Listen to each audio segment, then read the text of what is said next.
How can anyone say you should marry so and not so and so? The state has no business to tell you whom to marry. Such a law also encourages hoodlums to hunt out people they think are in the wrong and harass them.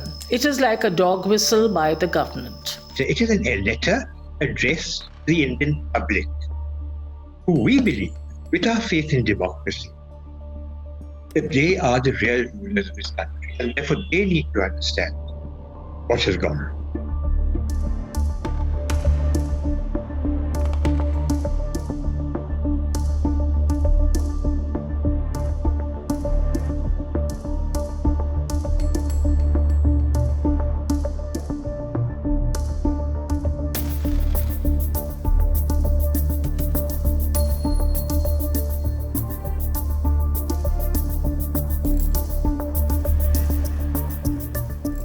Firstly, because it is against the Constitution.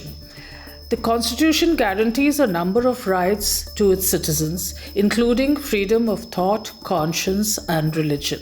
Freedom of religion includes the freedom to change one's religion. But the fact is that there may be no change of religion to attract this law. A person can be arrested only on the presumption that there has been a change of religion. Also, it's against the rule of law because in this ordinance, the burden of proof is placed on the accused.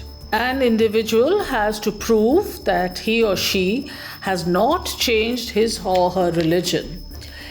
This is really turning the prevailing legal norm on its head. The burden of proof is usually on the prosecution and not on the accused. In this case, it is just the opposite. So I think it became our duty to bring to their notice that this was a violation of the rule of law, and we've given a specific example of the Moradabad case to actually illustrate how it was. And I think that case is full of violations of the rule of law. Number one, arrests were made in that case, although the persons were married when before the ordinance was passed. The couple was married well before that. They were married in July.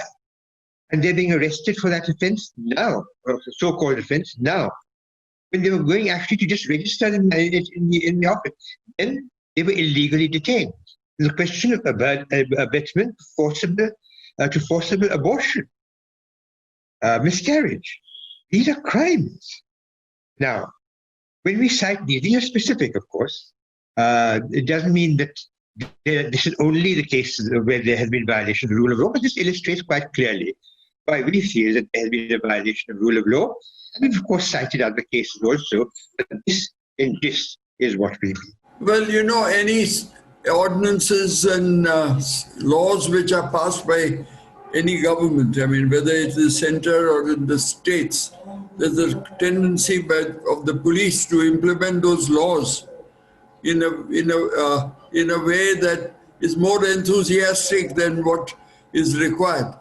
And if there is a law, I presume the police has to implement it. But the interpretation is left to them, and the government and the people in power are very keen that it should be implemented in a manner that serves their political purpose. That is why the rule of law is always at stake at such times.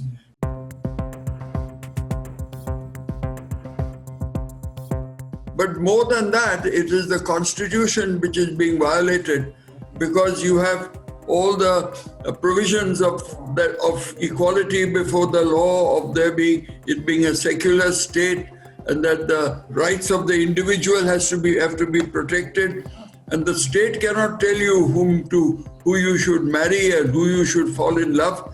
This is not on. Of course. That is why we have declared we find this to be unconstitutional, other than violating the rule of law. That is why we find the basic objection is that they're unconstitutional. They're unconstitutional because they're tending to de-citizenize, if I may use that word, a whole community. But what is the meaning of love jihad? Why the use of those words, love jihad? Is love a crime?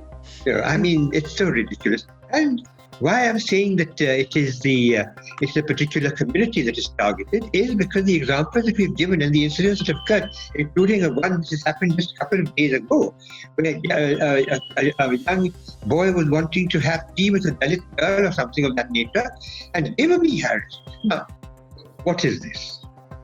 What is it if it is not simply promoting hatred? That Pinky and Salman's case was not an outlier is evident from the fact that several similar incidents have occurred after that.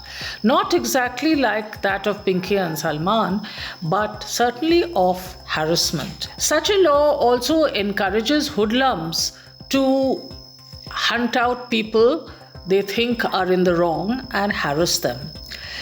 This happened in the case of cow vigilantes also, we have seen, and it is happening now.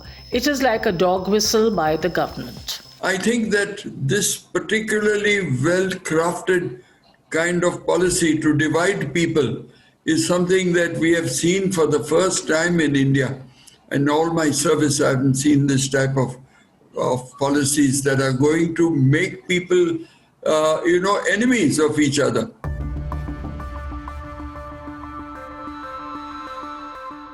Well, the ordinance has been passed by the Chief Minister, and he has made his views about religious conversions, particularly Hindu girls marrying Muslim men, quite evident for quite some time. An ordinance is normally brought in when there is an urgent necessity, and you cannot wait for the assembly session to begin. What is the urgency in this case? As far as we can see, there was none. Also, we felt that the UPCM was setting in motion a very wrong and dangerous trend. Other state governments are taking steps to follow him, even though such a law, to our understanding, is ultra vires the Constitution. It's not that we favor somebody or do not favor another party. We are just showing you that this is totally not according to the Constitution, and it pricks our conscience. When it pricks our conscience, we think it is unjust, then we take up the issue. That is what we do. And I think we owe it to the people whom we have served. This is really, on the one hand, it is a letter addressed to the UP government, but the reason why it is an open letter, I mean to the Honourable Chief Minister, but why is it an open letter? It is a letter addressed to the Indian public, who we believe, with our faith in democracy, that they are the real rulers of this country, and therefore they need to understand what has gone on.